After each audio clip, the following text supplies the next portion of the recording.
Welcome to the RPGBOT.Podcast. I'm Ronald James, and with me is Tyler Kamstra. Hi, everybody. And Ash Eli. I will no longer answer to my terrestrial, earthy name. I will only answer to my spiritual name, which is, of course, Rain Shadow. And Rain Shadow. Thank you. May I just say that your auras are looking healthy and spiffing today? Yeah, I got a sunburn. Thanks for noticing. Would you like some of my kombucha? I absolutely would not. That sounds terrible, and I've never wanted that less in my life. Is that a threat, sir? Kombucha. Yes, it is a threat. Quaza just said, "Oh no, you're a Wiccan." Yes, that is how I imagine Rain Shadow is. She is a Wiccan. I used to date a Wiccan. It was fun. Hey folks, we're building Druid. So on our last episode, we built levels 1 through 4, tier 1 Druid. In this one, we're doing tiers 2 through 4, levels 5 to 20. If you're a longtime listener of the podcast, you've heard us do this several times. We're practically out of classes. After this, we're going to have 2 left, Barbarian and the Capstone Wizard. Very excited about it. But tonight, we are here to celebrate the Druids. Yes. All right, recap what we're all building. I am building a Circle of Spores Druid. I am beating people in the shins with a magical stick. Randall, what are you building? I'm building a Circle of the Moon Druid. I am turning into things and then eating people. Ash. And I am building a Rain Shadow, a Stars Druid who wants to wonder why we can't all just get along and give each other a great big group hug in praise of Mother Earth, but I will throw down some bitches if I need to. Yes, I realize Dan is going to have to bleep that again. Again, it was worth it. All right, so Rain Shadow, peace, love, and also spike growth. Got it. Yep. Mm-hmm. Those who go against the Mother will experience pain on an untold level. Peace be upon you. Namaste. Yeah, I love the idea. It's like you're not ascribing to all 3 things. We're going to try peace, then we're going to try love, but then after that, we're going to try violence. Yeah, we're going to try pain. Just unimaginable pain and rage. Yeah. Just inside I Rain think Shadow's that house. after... There's a sign that says live, laugh, spike growth. Yep. I like to think that Rain Shadow, when you piss her off, she just like infests you with all of these like horrible things. It's just like, feel the power of Mother Nature. And then when they die, she just goes, Namaste. I tried to reason with you, but you just wouldn't listen, silly goose. Oh, okay. You're carrying the exact same energy as, was it like Professor Umber from Harry Potter? Umbridge, yeah. Mm-hmm. Umbridge, yeah. Like you, I know that's not exactly what you're going for, but you are carrying that exact same energy. Yeah. It's terrifying. Yeah, no, yes, Quasit, she is absolutely chaotic evil. And also, I do like the thing is like, her go-to move isn't spike growth, it's heat metal. Submit to the power of the goddess, or I will cook you alive from the inside out. It's like, with your horrible abomination unto nature, this metal, I will make you pay for defiling her.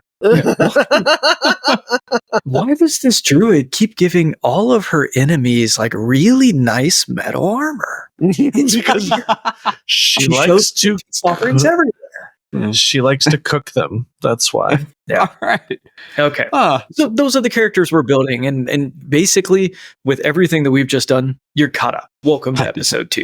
All right. How about we jump right in? Level 5, it is time for 3rd level spells. We get not Fireball. We don't get Lightning Bolt either. What? How am I gonna? Nope. How am I gonna cook people? Okay. Not with Fireball. Fireball. I understand.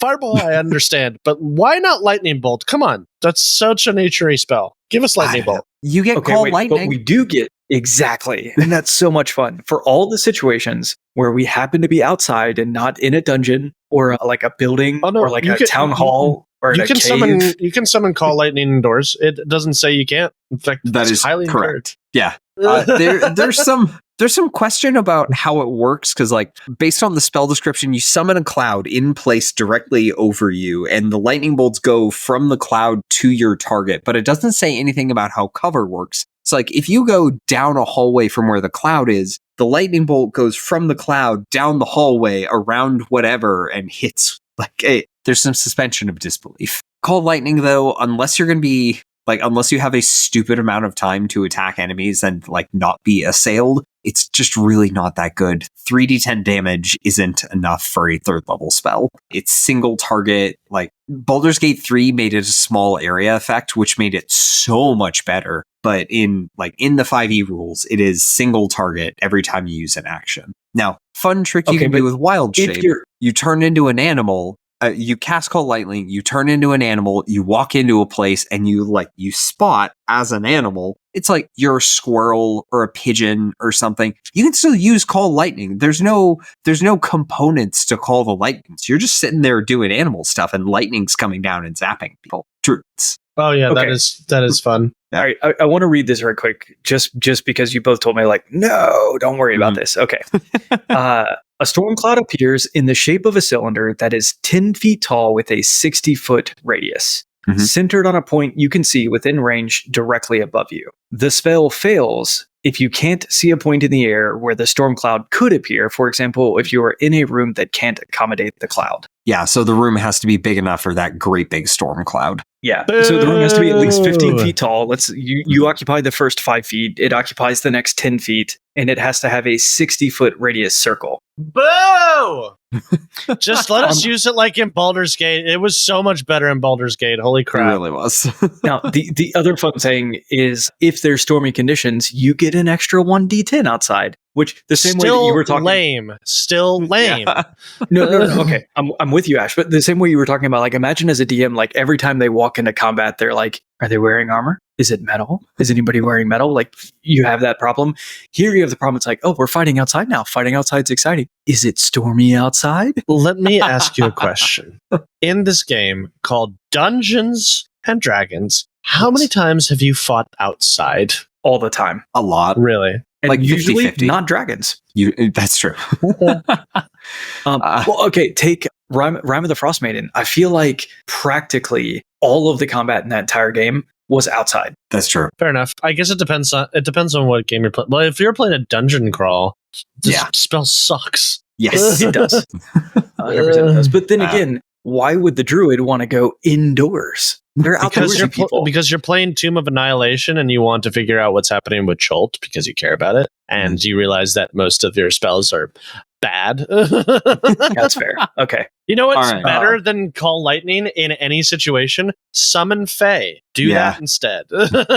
Okay, moving on. Other cool druid spells at this level. Conjure Animals. So this is the lowest level summoning spell in the player's handbook. This is one of the ones where, like, you pick a CR and then stare intently at your DM and make them pick what you summon, because that is how the spell is supposed to work. Generally, you just want to summon one of the highest CR creature you can get. In general. Actually, the best creature to probably summon is just a bunch of raptors. Honestly, just by raptors, especially at higher. Do you mean predatory birds or? I mean velociraptors. Yeah, velociraptors. They are low CR. You can get a ton of them, especially at higher levels. It's not worth it to upcast it. Just like once you get, I mean, it is not worth it to upcast it to get a higher CR, because you will get more mileage of summoning 8 velociraptors than you will from getting like 1 bear. So because you can summon 8 of those things. They all have advantage, and they can surround a person because there's 8 directions that a person can go to. You just surround them around people, and they're just dead. They're just dead. Okay. No, because then, and think about it, like, we can do this, and then I can be a T-Rex. So I'm kind of, if you think about it, like the mama velociraptor, like just like.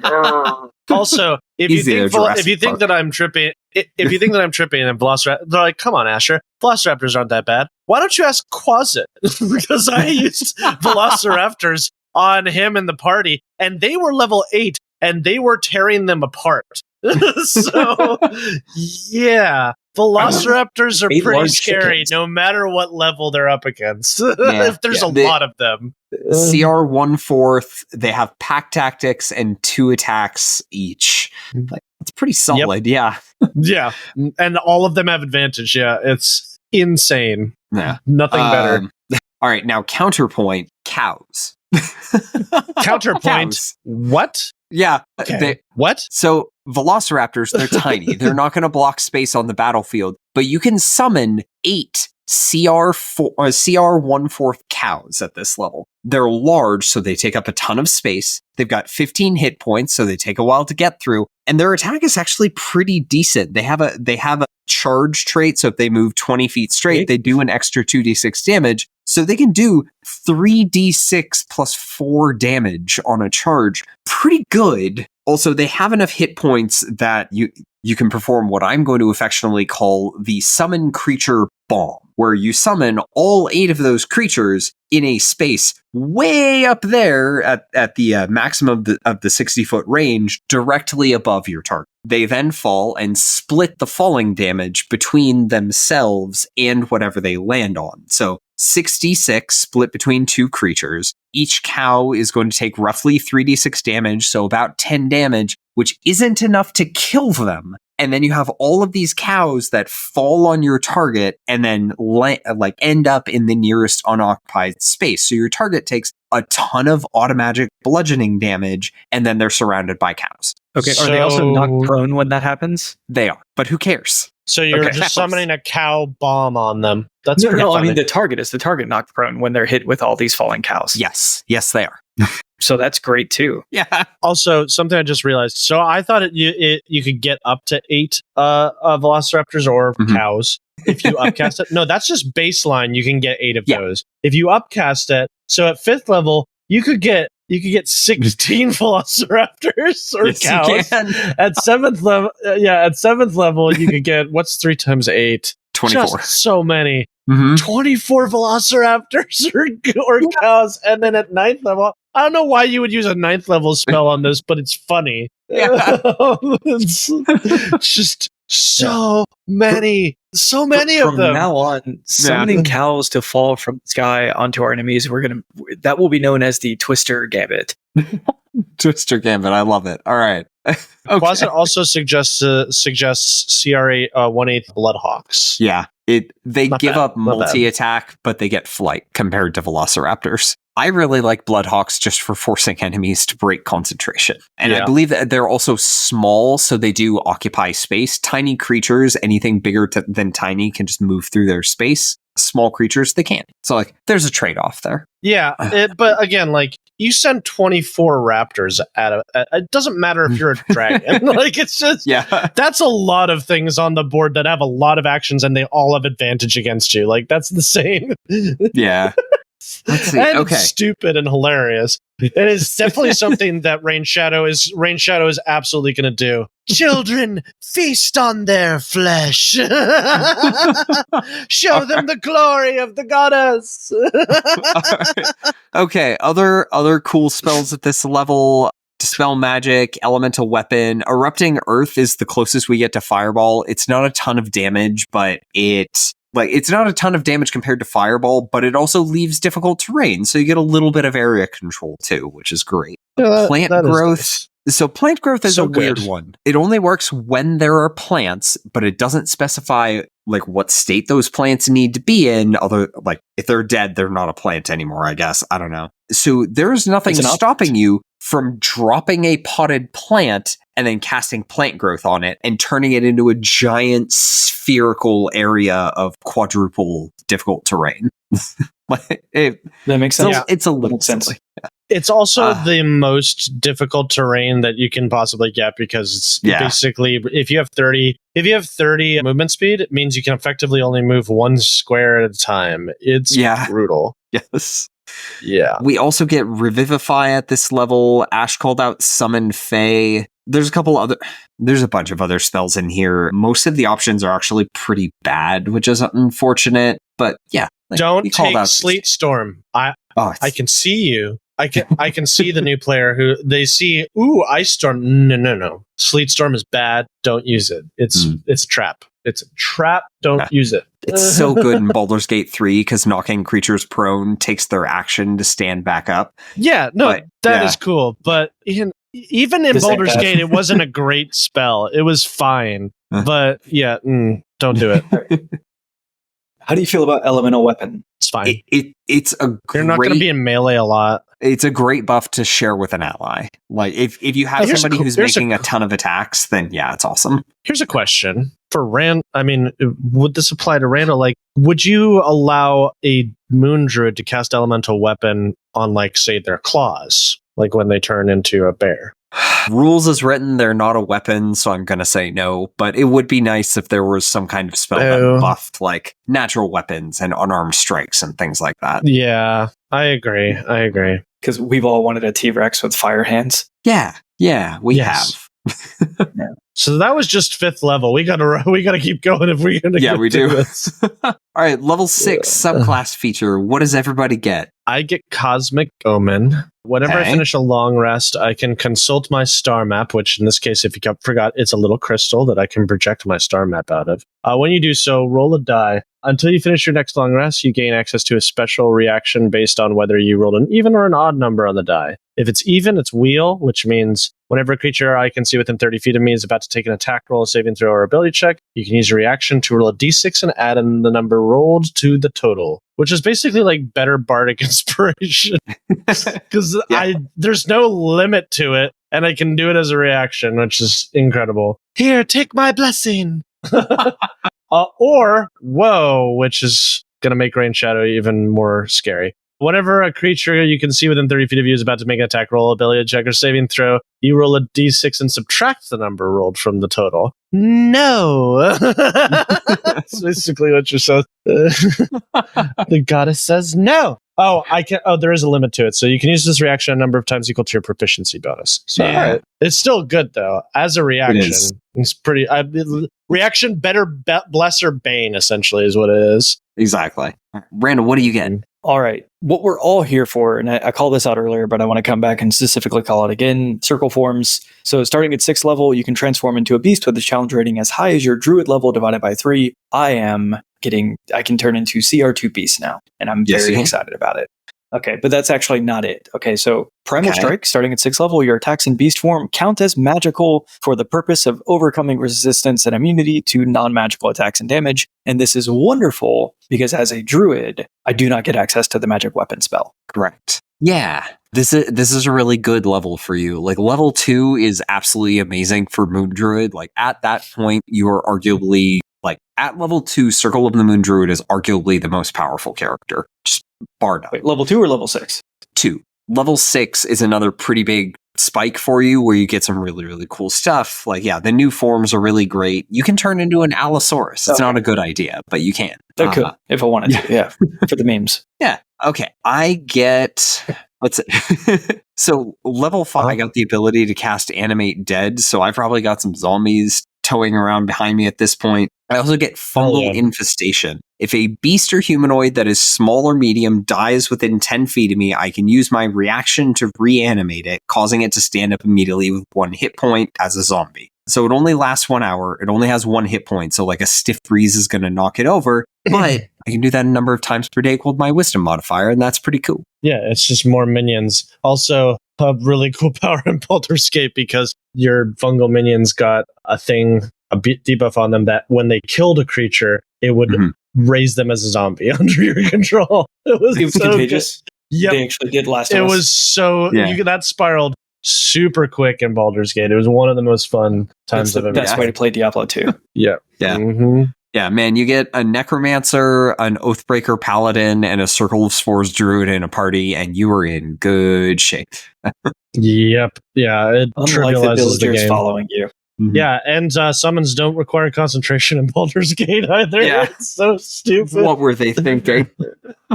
Just army of like they just were like... They also, this is the same game that allows you to cast any leveled spell, like as many level spells as you want in a turn. So true. No limitation. Oh yeah. So another funny contribution to the Rain Shadow lore by Quasit. Her star map is a geode of quartz that she bought from a place where she was picking up a book about magic mushrooms, like one of those like little necklace talismans that you'll. This is my birthstone. All right, level 7, we get 4th level spells. We get Divination, which unsurprisingly is a really cool divination spell. Dominate Beast, which means beasts will literally never again be a threat to us ever for any reason. Fire Shield, which is pretty cool, especially for Randall, actually for me as well. So Fire Shield, it'll give you resistance to either fire damage or cold damage, and then when enemies hit you, they take 2d8 retaliatory damage. Lasts for 10 minutes and doesn't take concentration, which makes it a great combat buff for melee characters. So like, Randall, you and I are going to have really, really bad AC pretty much no matter what we do, so Fire Shield is pretty good protection. It's so tempting to hit me. It's so tempting. You won't. So a spell I think often gets overlooked is Giant Insect. I know Tyler hates this spell. I do. It's really good, but I hate it as a concept. It's so good because I actually killed a player quite brutally with this spell because it was an evil campaign and they were fighting against a party of heroes and one of them was a druid and one of the heroes was trying to break out of prison. He got caught by this druid and he sent giant wasps at him and they absolutely wrecked him. That's terrifying. Man. Yeah, no. Giant wasps are brutal. Like they are so like you get paralyzed if you fail their poison. It's insane. Yeah. Also, what happens next is the worst part. Also, the other summoning spells. Like I said, druids are the masters of summoning. You can conjure minor elementals, conjure woodland beings, and summon elemental. So I don't know why you would cast conjure minor elementals anymore. No, honestly, like none of those spells are fantastic. Like Summon Beast that we got at second level spells, like it'll scale to keep up with the other things, and most of the time it's just going to be consistently better than the other options, which feels weird because like summoning an elemental should do something cool. Okay. This is a weird aside. I want to take a moment. I brought up the giant insect spell on D&D Beyond because I was just curious. I wanted to read it. Each creature obeys your verbal commands in combat, blah, blah, blah. The GM has the statistics for these creatures and resolves their actions and movement. Later in the same description, the GM might allow you to choose different targets. I don't feel like I've ever noticed Game Master on D&D Beyond as opposed to Dungeon Master. Oh. Weird typo, or does that happen all the time? I don't know. I don't know that I've ever seen GM used. GM. Yeah, we don't need to dwell on it. I just thought that'd be a fun thing to throw in. Interesting. I wonder if it's because the spell description is taken from the basic rules. Basic rules instead of, Yeah, maybe they use GM instead of DM in the basic rules. Interesting. Weird. Question for a different day. Yeah, something for us to follow up on later. Yeah. All right. We're going to go to another spell. Polymorph. Awesome at this level. Randall, if you don't feel like using Wild Shape, you can just turn yourself into a giant ape. CR7. Pretty great. That is pretty good. Stone Shape is just absolutely fantastic utility. Stone Skin is fine if you can afford it. And then Wall of Fire. Just absolutely awesome. Wall of Fire is always good. I wish Watery Sphere was better. Me The only reason that it's bad, is that the drowning mechanics in 5e are just so generous. Yeah. If we were using the drowning mechanics from Pathfinder, it would be very good. Yeah. Because they would immediately start to drown. Yeah, and it's just like, okay, we just got to keep him in the watery sphere for 4 rounds and then he's dead. Yes. Shape Water won't let you freeze water with a creature in it, right? Correct. I don't think so. Yeah, okay. That would be a really cool wombo combo, though. It's like watery sphere, frozen, bye. Yeah. I mean, dropped from a tall surface. There's OT Luke's freezing sphere. Like, throw someone in a That's pond. Not the same thing. I know. It's close. All right, so but that's can you shape water in such a way that you can freeze a creature in water? Maybe. I don't remember. Maybe. Like if they're near a river, what's stopping you from taking the river and freezing around them like an avatar? We can look it up later. It was just a question I have because that would be super cool if you could do that. Okay. That brings us to level 8, ability score increases and feats. What's everybody getting? I'm getting resilient. Okay. So now it's almost impossible to break me out of my concentration when I'm in dragon form. Makes sense. How about you, Randall? I think I have to do what you did last time. I'm going to take the wisdom and the dex improvement. Okay. Because I took a feat last time. Makes sense to me. I think I'm just going to take the... What? Sorry, I just looked up Shape Water. It specifically says you freeze the water provided there are no creatures in it. Boo! No, exactly. That's what I was saying. Like they very explicitly saw this. I don't think it was a problem of like, oh no, that's too OP. It was like we literally don't know how we're going to rule this because look, it's free unbreakable restraint, I guess. Something like that, yeah. Just have them make a save. I mean, it's not that big a deal. Maybe. All right, I'm just going to take +2 wisdom, get my wisdom to 20. So I've got like 16 dexterity, 20 wisdom. My AC is like 18 at best, but I'm like those temporary hit points are stacking up pretty good. So I'm reasonably durable. And and since cantrips improved at level 5, I'm finally getting that damage bonus from Booming Blade. So like when I hit people with my stick, I'm doing 3d6 plus 5 damage, which is pretty solid. Bonk. Oh, all right. Indeed. Bonk. Yeah. Okay. Randall, did you say what you were getting? Did you say what you're getting, Randall? He's split between wisdom and dexterity to up his AC, and I think that brings you to 20 wisdom as well.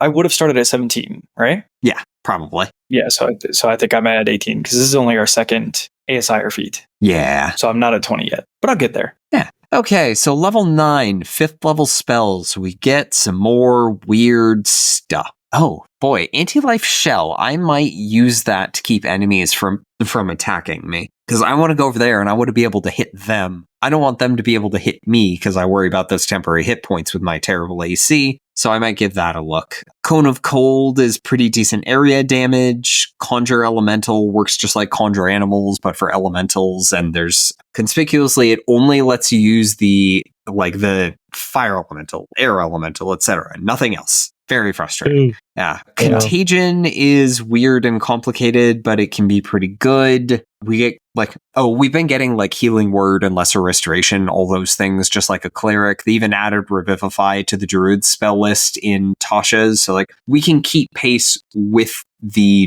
cleric's ability to heal people, but this is the level where clerics get raised dead. We don't get raised dead. We get reincarnate. So you can bring people back to life, just, not in the same body. Yeah.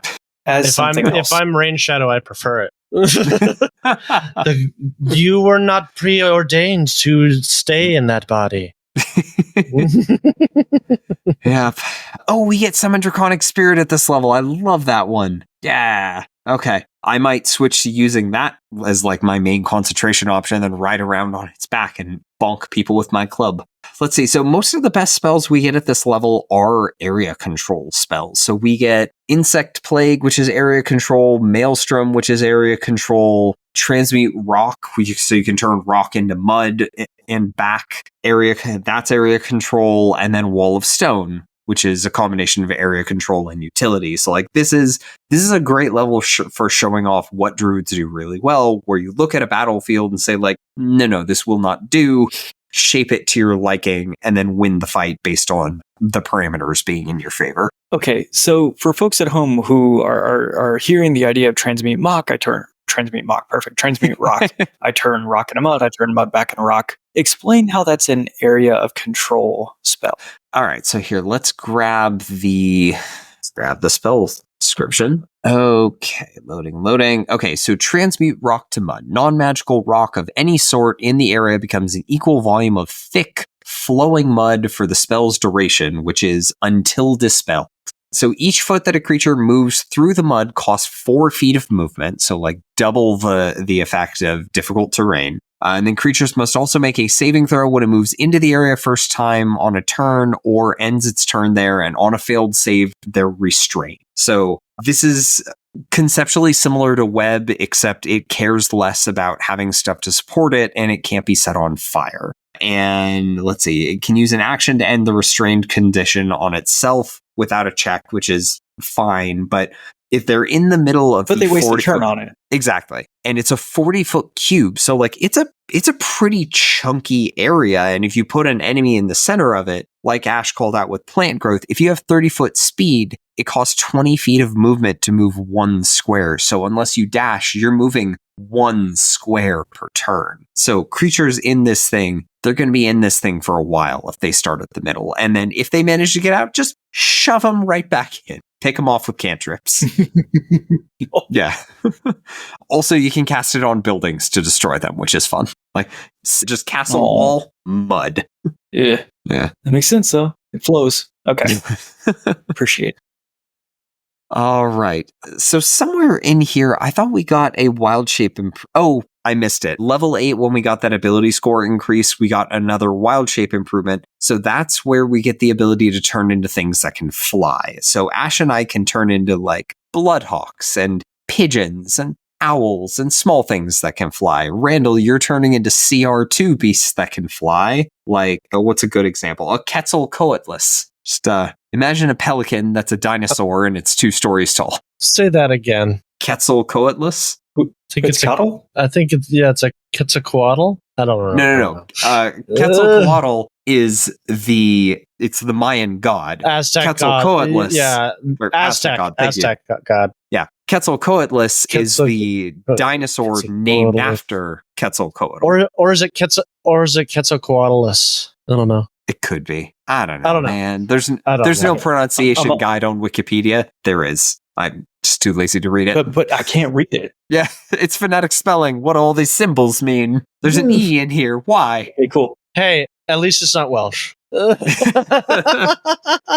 got me there. All right, so I can be a flying dinosaur, which if you've listened to anything I've said during this entire podcast, you would understand is basically my dream. Yeah. All right, and then at level 9, when we get all those 5th level spells, you can turn into a CR3 creature. But this is the part where, like, we start running out of beasts very, very quickly.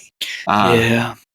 Unfortunately, it's downhill for you here, bud. Well, you do get elemental form. You get elemental form, which is okay. Okay, let's be very realistic. The campaign's not going to last much longer. We're already level 9. Oof. Yeah. Yeah. No, but that's a real thing. Like, folks at home listening, like, they've had that experience. They're listening to this podcast. It's a lot of fun to talk about building characters and leveling them from 1 to 20. Most of the time, we're not. Yeah. This is true.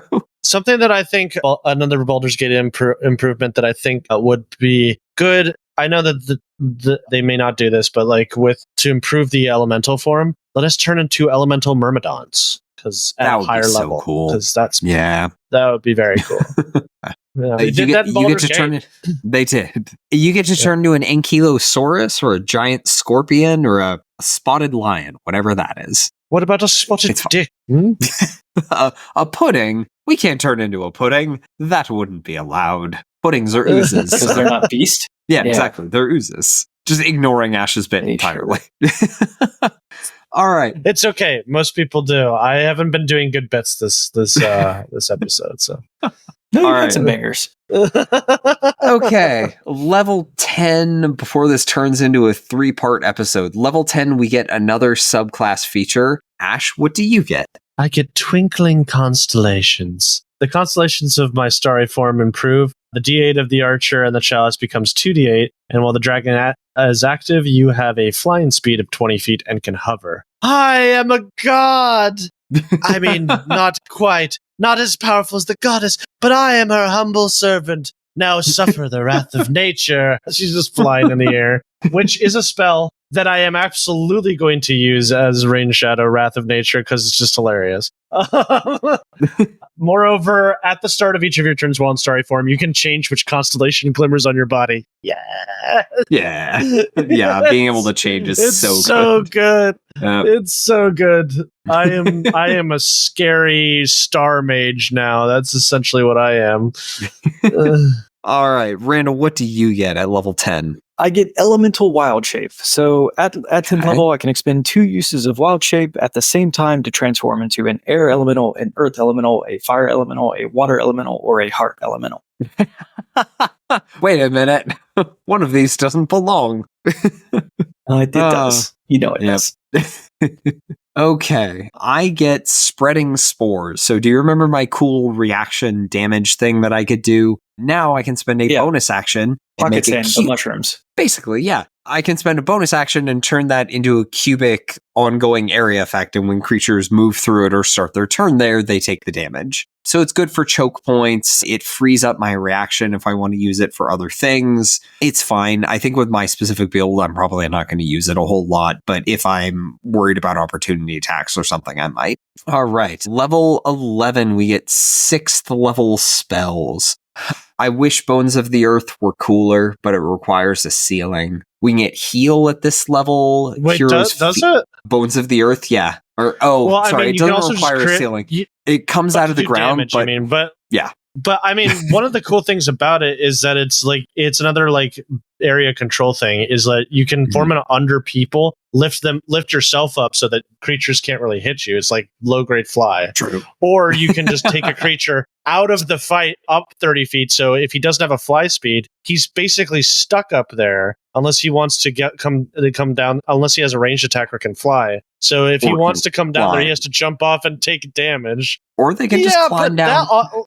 Right, but climbing down, if you don't have a climb speed, it takes you some substantial time. Fair. So, yeah, it's just an inconvenience. I'm not saying it's an amazing spell, but for certain situations, it can be very fun. I've seen it used really well. Yeah.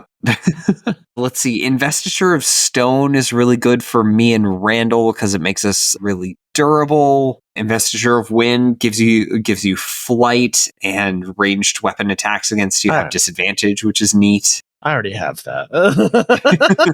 I already have a fly speed. Is it 60 foot? Let's see. Do we want to talk about Druid Grove? Druid Grove. Do I have that on here? Oh, yeah. Druid Grove is neat. It's one of those permanent base spells. You know how Mordenkainen's Magnificent Mansion gives you a super cool house? Druid Grove gives you a campsite. That's the same, right? But it also carry a campsite with me, you're underselling it. It doesn't just give you a campsite; it gives you obscuring fog, basically plant growth, the effect of plant growth. Also, trees that attack your enemies and stuff like that. And you can also add additional effects like spike growth and wind wall and gust of wind. It's pretty good. Like, it's a pretty good defensible position. Also consider that as a druid, you can change your spells out every single day. So like, it's not, this isn't like you have to pick carefully because you have access to all of these spells. You can change them when you need them. So if you know that you're not going to get into combat a lot and you just need to set up a secure location, Druid Grove's pretty freaking good.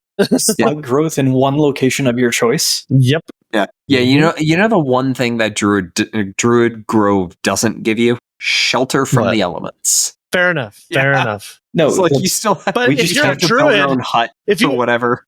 if you're a druid, you kind of prefer it. Alternatively, you could do Druid Grove and then cast Mordenkainen's Magnificent Mansion at the center. That's what I was going to say. So just give yourself more protection and also kind of mess with your enemies. They go through all of that horribleness. They're like, all right, we finally there. Damn it, they're in a freaking Mordenkainen. What? Was that just a troll? Was that all it was? Yes, it was. I'm a spellcaster. It's what we do. Let's see. Okay, other things we get here. Sunbeam is okay. Transport via plants is like, it's like teleportation circle, except the circle is a tree. Yeah. Wall of Thorns is basically just worse Wall of Fire. Like, and then Wind Walk, so you can travel insane distances very quickly in the air for if you can't teleport for whatever reason. But like, very, very few but actual only lasts one here. Oh, it lasts 8 hours. My bad. I thought it lasted a minute. So that's 8 hours and a 300-foot fly speed. So you're cooking. You're going real fast. It's a good escape button because you're also hard to target, I think. But, honestly don't remember. Not a lot of combat spells at this level, honestly. So you're probably going to be upcasting lower level spells at this level. All right, so that is level 11. Level 12, we get another ability score increase or feat. What are you guys looking at? I'm going with flavor now rather than optimization. So I'm going with Scion of the Outer Planes, Chaotic Outer Plane. Okay, interesting. Mm-hmm. It's building for that chaotic evil that gives, Yep, gives me poison resistance and minor illusion, but it's going to be fun once I build on it, so we'll see. All right. How about you, Randall? Yeah, I'm getting my wisdom up to 20. Perfect. I thought it was already up to 20, wasn't it? No, I did a feat the first round. I did +1/+1 on wisdom and dex the second time. So I was at 18 and 16, and now wisdom's at 20. Gotcha. Got it. Okay, I'm going to take Resilient Constitution because I've been hoping for the best on concentration up until now, and I'm in melee relying on concentration buffs. I really need it. Yeah. Okay, all right, so level 13, 7th level spells. So we're not wizards. So we're getting to the point where we're going to start not having a ton of spell options. Oh, Randall, you got CR4 forms at level 12. They're kind of disappointing, unfortunately. Yeah. But here we are. It's exciting still. Why do we not get Circle of Stars? Because I want it as Rain Shadow because it feels thematically appropriate. Oh, the spell? Uncool. That would be cool. Yeah. Or Crown of Stars. Yeah, did I say Circle of Stars? I meant Crown of Stars. It's the 7th level spell, and I was expecting it to be here, but it's not here. Let's see. Draconic Transformation is pretty cool. It gives you blind sight, flight, and a breath weapon that you can use as a bonus action. Randall, you can use that while you're in wild shape, so you could cast it, turn into a dinosaur, fly around breathing fire as a dinosaur, and that's the closest you'll ever get to being a dragon. I'm in. I mean, that's, yeah. Let's see. That's my new dream. I know a second ago I said it was a flying dinosaur, but this was it. This was really it. Got it. Mirage Arcane is neat. Plane Shift is really good. Reverse Gravity is really good. Again, really not a lot of good direct combat spells, so we're probably going to be upcasting lower level spells again. We do get Firestorm at this level, which is pretty decent, but like, you trade a lot of damage for the ability to basically draw a snaking line of 10-foot cubes. Honestly, I don't think it's worth it. In most encounters, you just want Fireball. Sadly, what about Whirlwind? Whirlwind is good. Let's see. So it's one of those spells that you have to babysit. Like, you have to spend your action every turn to move it around to keep pulling creatures into it. In encounters where that's going to work for you, it could be really good. It could be great in like closed spaces, but you still need to rely on other people in the party to actually be doing damage to the creatures that you're picking up. I mean, it does 10d6 damage, doesn't it? Does it? Am I remembering wrong? Yeah. Creature takes 10d6 bludgeoning damage on a failed save. Yeah. Okay. And then they become restrained if they fail it, and they're a medium or a larger, smaller creature that fails the save also has to make another save or be restrained. And then a restrained creature can use its action to make a strength or dexterity check against your DC. If successful, the creature is no longer restrained by the whirlwind is hurled 3d6 times 10 feet away from it in a random direction, which is still very cool. Yeah. And then you need to chase them again. What was that? You were talking about not a lot of damage out there, right? So Draconic Transformation, the breath weapon, 68 force damage on a failed save, half as much on a successful one, and I can do that as a bonus action every turn for a minute. So I'm nuking this combat encounter for this spell slot. It's pretty good. All right, so that is 7th level spells. That brings us to level 16, that brings us to level 14. We get our final subclass feature. Randall, what do you get? Tyler, I'm glad you asked. 1,000 forms. You have learned to use magic to alter your physical form in more subtle ways. You can cast the Alter Self spell at will. Wow. Be still my heart. Yeah. It's fine. Look, it's been cool up till now. Yeah. How about you, Ash? What do you get? I get Full of Stars. While in your starry form, you become partially incorporeal, giving you resistance to bludgeoning, piercing, and slashing damage. Really good. Yeah. Try and break my concentration now. All right. I get Fungal Body. I am immune to the blinded, deafened, frightened, and poisoned conditions, and any critical hit against me becomes a regular hit instead. So, like, wow, that's it's kind of nice. I'm probably up front in melee very, very frequently where you're likely to be targeted with those things, so being immune to them is pretty nice. Yeah. Let's see. So that is level 14. Level 15, we get 8th level spells. So much fun. Animal shapes can turn a bunch of creatures into other animals. It's basically just worse mass polymorph. The CR limitations aren't great, but like you can turn a bunch of dogs into horses or something like that, which is kind of neat. You could turn everyone in your party into mice, carry them around, and then break concentration to have the party pop out of your pockets. Worst spec ever. Yeah. Earthquake is neat, but not always easy to use. Feeble Mind is cool because who doesn't want to turn the big bad into a 1 intelligence, 1 charisma? Oh, Rain Shadow's taking this. Anybody who thinks who tries to threaten nature, she's like, become a beast once more. Incendiary Cloud is fine. It's kind of a pain because like it moves, so it's difficult to keep enemies in the AoE. Sunburst is really neat. It works a lot like Fireball, but it's on a con save, which is frustrating because a lot of creatures are going to pass the save. But if they do fail, they're blinded, which is pretty cool. Tsunami exists. It takes a full minute. It's pretty good, but based solely on the fact that its range is sight. If you can see it, you can cast it. So you can like in a battle, like if there's an army attacking like the castle or whatever, just plant your druid on top of the wall and have them cast tsunami on the army and by army. It's pretty good. Pretty much. Yeah, I mean, this is. I mean, tell me if you disagree, right? Like, this is much less a combat spell. This is a narrative, mechanically impactful spell. Exactly. Yeah, like you can wipe out small cities with this. Pretty cool. Mm-hmm. Yeah. I mean, Earthquake feels similar, right? Like, I guess there's the version of things where like they're closing on you. Like, it's going to take them 10 turns to reach me, and so I could use Earthquake or I could use Tsunami. But like, these are big. These are hugely impactful, crazily powerful spells that don't fit into 6-second turn-based combat. Exactly. Yeah. Still pretty cool. That's true.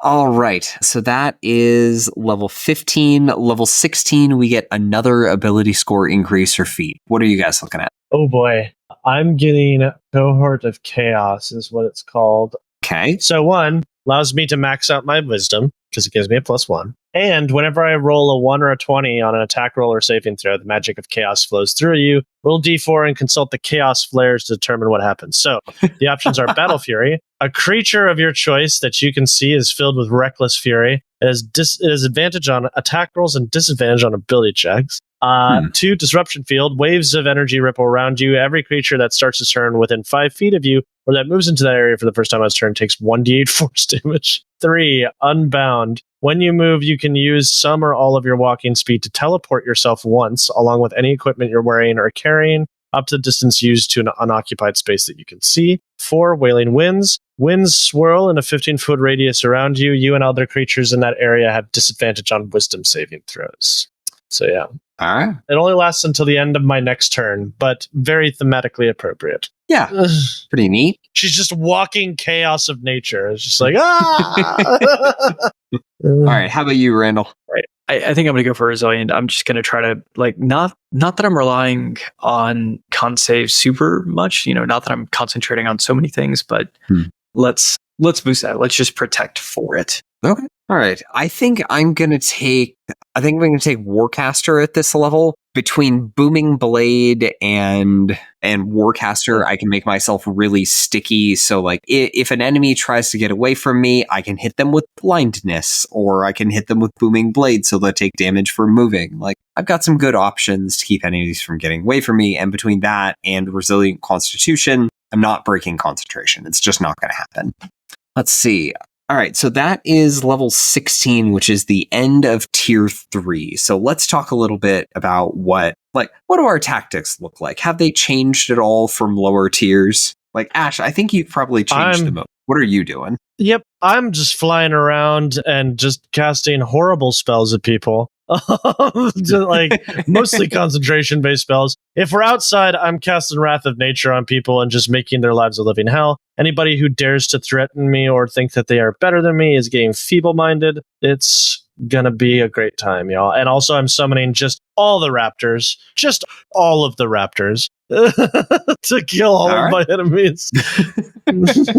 Yeah, druids get scary at high levels, man. Like, they're just the walking incarnation of nature. It's like, oh yeah, there's an army coming for me. How about an earthquake or tsunami? Just bye. Yeah, definitely. So I've just summoned a tsunami to flood the mines where they're mining all of this metal that I hate. Yes. And the folks who survive kind of crawl out, and they're just glad to see the sky again for a moment. But then what they see is Quetzalcoatlus land in front of them, transform briefly into a man, before that man becomes large, and also a bear, and also a very large bear. And then all these velociraptors climb on my shoulders, and then I rush them. Yep. Sure. We're just are we just eco terrorists? Is that what we are now? Is we're eco terrorists? Isn't that the Druid dream? Yeah, 100% it is.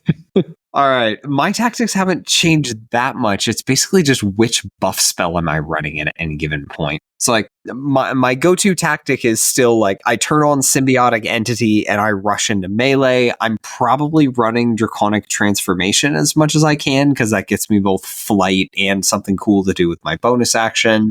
So like bonk people with Booming Blade. The breath weapon, I'm using my reaction to do damage to something. So like my action economy is very, very full and very consistently effective. I'm very sticky. I'm doing a lot of damage. So like I'm doing a decent job as a defender and as a striker. And outside of combat, like I've got all these buffs. I can cast heal. So I'm doing a lot for the party. I'm very happy about it. Actually, you raise a point that I want to ask you a question. What am I doing with my bonus action every round? If you're summoning a creature, or if you have a summoned creature, you can command them as a bonus action. If you're doing Draconic Transformation, you're using your breath weapon. There are options, but it's usually going to be related to a spell that you cast before you went into Wild Shape. Okay, that makes good sense. And then Ash, what are you using for? What are you doing with your bonus actions? Same game. Well, when I'm not, no, because conjure animals doesn't require me to use my bonus action. I just have to tell them to do a thing, and they do it. But I am going to. So when I'm not worried about dropping concentration, I'm going to be shifting to the archer form and just using my bonus action to deal damage to people, and throwing out a guiding bolt to give myself advantage. It's a fun time. I'm having a blast. Beautiful. Thanks for that. Yep. All right, so let's look at level 17. We finally get 9th level spells, which is very exciting because we get 4 choices. Only 4 choices. Don't pick wrong. 2 of them are real good. Yeah. Says the spoiled wizard. Yeah, no, we all know that wizard gets the most. Foresight's pretty good. They're all actually pretty good. They're all actually pretty good. Actually, Storm of Vengeance isn't that bad. I think it's fine. I would say it's okay. Yeah, no, it's worse than I thought it is. Yeah, it's fine. Yeah. As soon as you read it, it's like, oh, this sounds so cool if it does all these things. Oh no, it does one of these things at a time for the duration of the spell, and it usually amounts to like 1 or 2 d6 of damage. Yeah. Yeah, and most of the combats don't. Yeah, most combats don't last longer than 3 rounds. True Resurrection is also just good. Yeah. Okay, to bring someone back to life. I want to read this quote from RPGBOT.net, and so I'm going to do it because no one's going to stop me. On Storm of Vengeance, the only case I can think of where this spell is useful is if you want to murder a small community of peasants in ramshackle houses at incredible distance. Go on. Yeah. You want to perform a war crime. That is the best use of Storm of Vengeance. Oh, I think I know what I'm getting from my 9th level spell then is Rain Shadow. Because that's exactly what I want to do. Yeah. I don't care about being powerful. I just care about committing war crimes because that's the fantasy here. I'm pretty sure Randall and I are both going to be rocking Foresight because advantage on attacks, advantage on ability checks, advantage on saves, disadvantage on attacks against us. Like that's just too good to pass up. Yeah, it's so good. Like, meanwhile, I'm over here destroying towns with storms of vengeance. Entire communities wiped off the map because they mildly inconvenienced Ash, and Rain Shadow decided that she needed your civilization displeases the goddess. Namaste.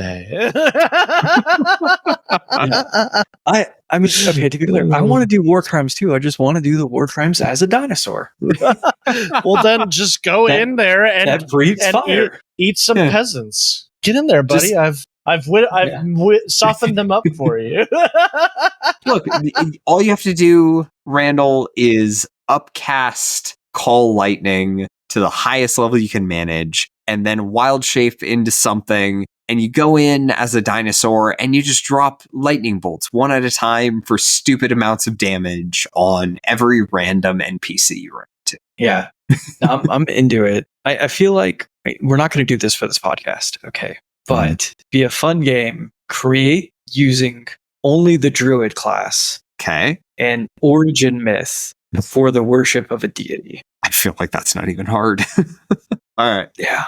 Okay. So we are pressed for time, so I need to move us along. Level 18, we get 2 features. First, timeless body. We stop suffering the physical side effects of aging. So, like, I hope you're young at this point and just get to stay perpetually young. But realistically, most of us are real old at this point. Like, long white beards, and then you stop aging right there. So, it doesn't get worse, but you're a great. Do you think it takes 70 years for you to get to level 20? That's what the fiction would tell you, but realistically, it takes like 3.5 weeks. Yeah. That's been my experience. Yeah. Although, in my defense, I anticipate the way things are going right now, that in about 3.5 weeks, I'm going to feel 70. Yeah. Yeah. I'm playing a wood elf, so I'm already ageless. So this just makes me a time abyss now. All right. More important at this level, we get beast spells. Now, this allows us to cast spells while we are in wild shape. For Ash and me, this is a fun novelty because, like, I can turn into a squirrel and sneak into a building and cast whatever. Randall, this makes you just straight up crazy because you can now be a full dinosaur, you can be flying, and you can still cast all of your spells. Well, the ones that don't require material components. Okay, that's fine. Whatever. How many of those are there, honestly? There's a few. There's more than you'd think. Okay, fine. Look, just hold a focus in your mouth or something. I don't know. Yeah, figure it out. Does it specifically prohibit? Your dinosaur gets a choker. It specifically says that. It says you can perform the somatic and verbal components of a druid spell while in beast shape. You aren't able to provide material components. Got it. Yeah. Okay, so folks, you'll have to go look at the Druid spell list and then figure out which ones have material components and just look at them wistfully. Yeah, and be sad. Yeah. Or be like, hey, DM, do you really care? And they were like, nah. Yeah, I would be like, I don't care. We're 18th level. Who gives a crap? Have fun. You earned it. All right, level 19, our last ability score increase or feat. What's everyone thinking? Randall, Lucky. You look excited. Lucky. Perfect. I think I'm probably going to be boring. I'm just going to go for +2 dexterity. My character's already super complicated. I want the AC. I want the dexterity saves. How about you, Ash? I'm also going to be boring and do +2 to dexterity. All right. You Perfect. have foresight. What do you need higher AC for? Oh, yeah, that's a good point. I don't need foresight. Huh. No, that's the wrong conclusion. You don't need higher dexterity. I'm going to take it anyway. Look, my AC is not very good. Disadvantage helps, but when your AC is only like 18, like you're still going to get hit. So bumping that up a little bit helps. All right. Okay, so that's level 19. Oh, shoot, I keep missing the level where this happens. Randall, at level 18, you gain the ability to turn into CR6 beasts. Pop quiz, gentlemen. How many CR6 beasts are there? 0. 1. The mammoth. What is it? No. It's the mammoth. Yeah. Randall, this is the absolute highest CR form available to wild shape. You can turn into a mammoth. You can trample people and do a bunch of damage and knock them prone. It's got just an absolutely insane amount of hit points. You're better off using shape change at this level. Okay, look, that is I think true. you're all missing the point. I'm not going to be a mammoth. Mm-hmm. I'm going to be a mammoth that breathes fire. This is true. Flies. This is true. God, it's got Have you ever seen a Pegasus mammoth? Yeah. Pegasus mammoth. Perfect. Yeah. Oh yeah. All right. Okay, who's ready to be whelmed? Whelmed. Actually, this is a pretty good 20th level feature, I have to say. Yeah. Compared to the others? Yeah. Level 20. Archdruid, we can now use wild shape as many times as we want. So Randall, anytime that you're knocked out of wild shape because you ran out of hit points, bonus action, right back in. You are borderline unkillable, at least with hit points. Yeah. Beautiful. It makes Moon Druids broken at 20th level. The optional class feature that lets us get a familiar, they're basically disposable. It's like, oh yeah, bird, go check if there's a trap. Oh man, there was a trap. Other bird, go check elsewhere for traps. Just keep throwing familiars at your friends. I'm always starry and glamorous, as is necessary for me. Also, there's another thing that we get, which is we can ignore verbal somatic components of our druid spells, as well as any material components that lack a cost. So guess what, Randall? Now you can cast spells that require a material component in beast form, just as long as they don't have a cost. So yeah. Boy. You gain this benefit in both your normal shape and your beast shape from wild shape. Yep. Beautiful. Yeah. It's so weird Druids that beast actually spells... get a pretty good 20th level feature. Yeah. It's so weird that beast spells prohibited material components and that lasted for exactly 2 levels. Seems kind of so stupid. Yeah. Okay, so can you... Yeah, you can. Okay, cool. We're aligned. I can activate my symbiotic entity like all the time. It gives me 80 temporary hit points, which isn't as much as Randall's mammoth, but still like 80 temporary hit points. And it's like, oh no, my temporary hit points are low. Fresh hit points. Back at it. So yeah, like we can just keep fueling those class features as much as we want. Feels pretty good. This isn't bad. I was a little skeptical coming into the Druid, not knowing a lot about being Druids and how awful some of the tier 3 and tier 4 play for some of the classes we talked about so far. Yeah, I like this. Druid is one of those classes that spirals at later levels. Like it gets better. Yeah. It's just, they start out real rough. They start out like not super fun to play, but at higher tiers of play, they just become scared. They become a one-man army at higher levels. Yeah. I mean, even I was a wolf and it was great. Yeah. Felt pretty good to be a wolf for a while. Actually, and now you're a mammoth or something. Or you can cast shape change and turn into actual like high CR things, which like a dragon. You can just turn into like a dragon now. Yeah. Or a beholder transformation. Yeah. All right, folks. Cool. Awesome. We did it. We built level 1 to 20. Thanks for joining us for these 2 episodes. We got 2 more of these left. We're going to do Barbarian. And then finally, we're going to hit the Wizard. Very excited. I think we have something exciting in store for you. It's what we call a teaser. It's Magic Missile. It's always Magic Missile. Missile. Now I'm very excited. Very excited. And I have to tell you, Tom, I cannot wait to find out what it is. You don't know? No pressure, producer Dan. You'll come up with something. Okay. All hail the Leisure Illuminati. Hail. Hail. Hail. It'll be a really appropriate time for Dan to replace the hails with animal noises. There you go. Everybody's confused. That's what just happened. Yeah. Well, I'm Randall James, and you'll find me. Will we though? I'm Randall James. Find you? No, yeah. In a moment, when I stop losing my mind, you'll find me at amateurjack.com and on Twitter and Instagram at jackamateur. I'm Tyler Kamstra. You'll find me on RPGBOT.net, Facebook and Twitter, RPGBOT.Net, and most other socials as RPGBot. And I'm Ash Eli, aka Rain Shadow. And if you want to tell me what your star sign is, feel free to @ me at Graven Ashes on Twitter, and I'll read your fortune. Namaste. Also, if you want me to run any games for you and see what you can get away with, maybe meet Rain Shadow, as I said before, as an NPC that will make your life a living hell. You can feel free to hire me on startplane.games. Link in the description. If you've enjoyed the show, please review us on Apple Podcasts and rate us on Spotify or your favorite podcast app. It's a quick, free way to support the podcast and helps us to reach new listeners. You'll find links in the show notes. You'll find affiliate links or source books and other materials linked in the show notes, as well as on RPGBOT.net. Following these links helps us to make this show happen every week. If your question should be the question of the week next week, please email podcast@rpgbot.net or message us on Twitter at RPGBOT.Net. The RPGBot.store is a real thing where you can get t-shirts right now. Go visit it. Please also consider supporting us on Patreon, where you can find all kinds of great rewards. At any tier, you'll get early access to RPGBot.content and polls for future content. At our $3 tiers, you'll enjoy your choice of ad-free access to RPGBot.net and ad-free podcast episodes, or ad-free podcast episodes and access to live-stream podcast recordings. At our $5 tiers and above, you'll get all of that, plus access to the RPGBot.Discord. You'll find us at patreon.com/RPGBot. Have either of you ever watched Key and Peele? I think like one episode. I've seen the clips when like clips get extracted and posted to the internet. I've never actually sat down and watched an episode. There's a great bit that they did that I was reminded of when I did Rain Shadow. It was why Outkast, the band Outkast, broke up. It turns out Andre 3000 lost his mind, so they meet up in a coffee shop, and Big Boy's asking him, "What happened to you, dude?" can you just have like a frank discussion with me? Like, why did you lose your mind? And he goes, you know what you could do? So you could stare into the pinwheel with your third eye.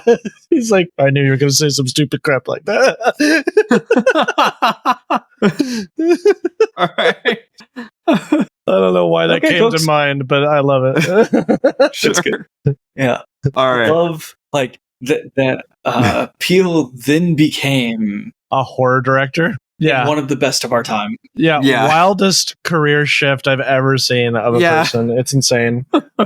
He's sitting at home like, I think all of you misunderstood the Key and Peele show. That's what I'm learning. Oh, yeah. No, none of you understood. no, he said that. He's like, all of my sketch comedy was low grade horror comedy. So I can see it. Sure.